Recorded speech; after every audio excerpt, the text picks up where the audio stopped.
Should you go down in your ship? I can't speak for every fighter because some people will go, because there are different people who've said different things like, I couldn't see through my eye, I don't owe you guys to like continue fighting, blah, blah, blah. That's me, I'm giving best or whatever.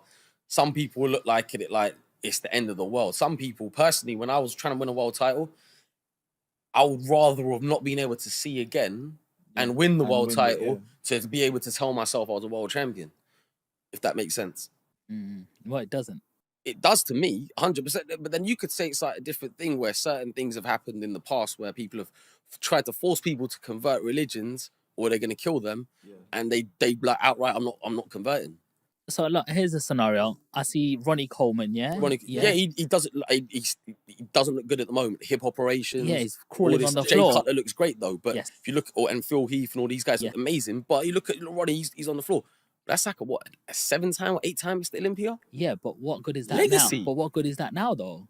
But Legacy. He's like 50. Yeah, and when I think people live to 70, 80, has got no quality of life. They say boxing's about how bad do you want it. Yeah. Those are the extremes that people are willing to go through to get it. You're willing to die. Ronnie Coleman was 8. I think it was 8 times he won it. Yeah. So what? That's like the same as Lee Haney. I think it was. Ronnie Coleman's Mr. Olympia. So he's the best physique in the whole world. So we're talking aesthetics here. There are a lot of guys aspiring to even obtain an okayish physique. But is that worth it? Just looking up at your mantelpiece and you see a trophy there, but you can't do what your how many do. people did he inspire to go into bodybuilding? How many people look up to? How many kids? I've got a perfect example of this. Yeah, have you ever seen the film Troy? Yeah, Brad Pitt, Troy. Yeah, Achilles basically. When he comes out and he makes the decision. The woman goes, if you stay here, you have a great life. His mum said that to him. If you go to the war, you'll die, but your name's gonna live forever. That is the mentality that some guys have. I'd rather die and my name live forever. Exactly. And when the little kid, when he was with 2 girls, and he goes up to him, he's like, "They're waiting for you." He goes, "Come back to me in the afternoon." He goes, "It already is the afternoon." He come back to me in the morning. He goes, "It's the afternoon." He goes, "Okay." He goes, "But the guy you're gonna fight now, he's so big. He's so this. He's so that. I wouldn't fight him." He goes, "And that's why no one will remember your name." It's the exact same thing. In 60, 100 years' time, 100 years' time, all 3 of us should be passed. Who's going to remember who? Yeah, that guy who's going to be legacy still lives on now. Exactly. How much does your culture play a part in your mindset? Massively. Yeah, see, I grew up I'm growing up a Sikh, from Sikh family. So we've always had the mentality that we come from, we are a warrior race. So to go in and fight, like, I'm representing a whole race of warriors. I've got to go out and perform. I've got to show that we have a fighting spirit of a warrior. So that's sort of that's a big part of my life. Is this something you talk about with your family, Tony? Of course. You know, like your granddad, dad. My father, my grandfather said, when you go out there, you're representing us. So you need to go out there and give it everything you got. If you're not willing to go out there and give it everything you got, don't do it. And I say that there's a lot of fighters that like they want to represent the culture and everything like that. If you're not going out there to perform, shine, and represent us like the warriors we are, don't go out and represent us, because we don't want that. We don't want that image. Is that extra pressure? Yeah, absolutely. It's what we was born to be. He was in the changing room, and I'm thinking, this guy's getting scared. He sees like we're in Africa, there's loads of black guys running around. Some people try storming our changing room. You freaked me out when you was talking about some of the stuff you was talking about. I was telling him, look, at the end of the day, you come from a good community. You had warriors like Baba Deep Singh, Harry Singh Nalwar. I'm like, and you're sitting there telling me, I don't know if I want to go out there now. Like, man up, go out there, knock the guy out. No, he started telling me, there's this place called the Volta region, and they do like black magic and stuff. They do magic. I was shitting myself. I was like, just giving him a bit about their culture and stuff. Like, but yeah, like I told him, look, at the end of the day, you come from a good stock of people. Represent. Telling me that, and then 2 weeks later, he goes, apparently some juju happened. The guy had a heart attack in the middle of the ring or something. I was like, what? What? Freaked me out to the max, bro.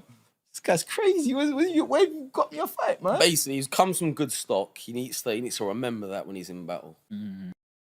That's anyone in general. Like, just think about your pedigree, your stock, where you come from. I like to look at it like that. Like, even when I was a young kid, like, always look at it like. Other thing, when we did the ring walk, I had like arranged like a really cool ring walk for me, where I had like like an army, walked me out. He said, Tom, be careful, because some of these guys, they're not quite like a health and safety conscious, so the gun might go off. I'm like, hold on, wait, I'm walking in front of 2 shots. What the heck, bro? Even he got carried out on the throne. They carried him out like a king. Okay. And he was sweating because he thought, please don't drop me.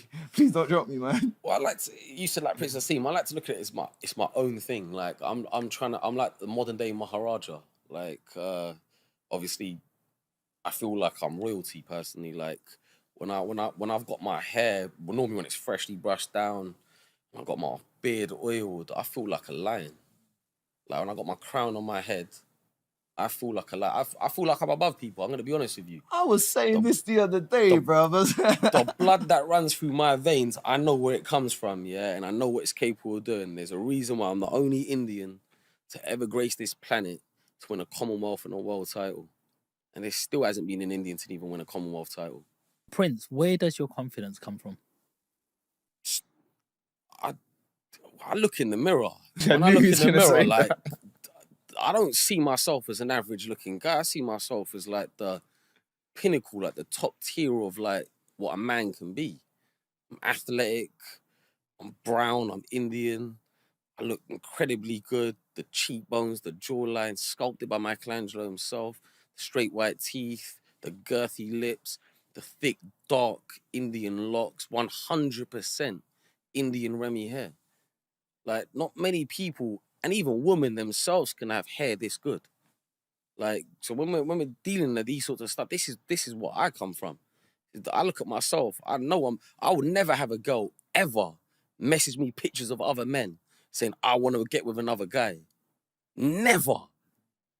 Any of my wife, if any girl ever, any girl Only you got, bro. ever says to me that they want to get with another guy, that's P45 getting kicked out, like, never. Do you know what? I really love your confidence, and I think more people should have that. And there's certain people sitting at home. You are what you think. If you're at home thinking, "Oh, I'm so shit, my life's crap, I'm ugly," everyone's gonna visualize themselves. There's like an experiment they done once with a plant, and I think you might even know this one.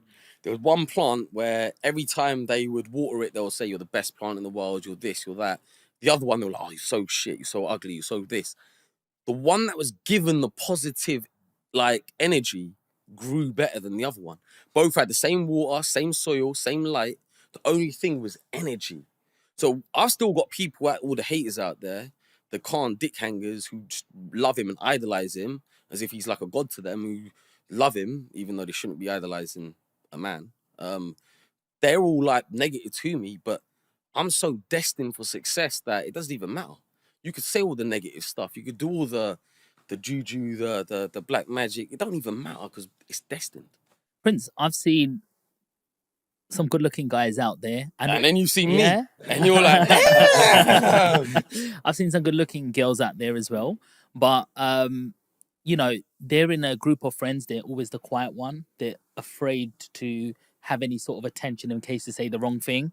I've seen people in the boardroom who never get that promotion because they're not going, oh, I can do this, because they just don't have that confidence. And they're content with their normal wage when they can get to the next level. I get that. Yeah, I've seen that. They're not content, but they're looking in the mirror and they don't see what you're seeing. Yeah. Do you know what I mean?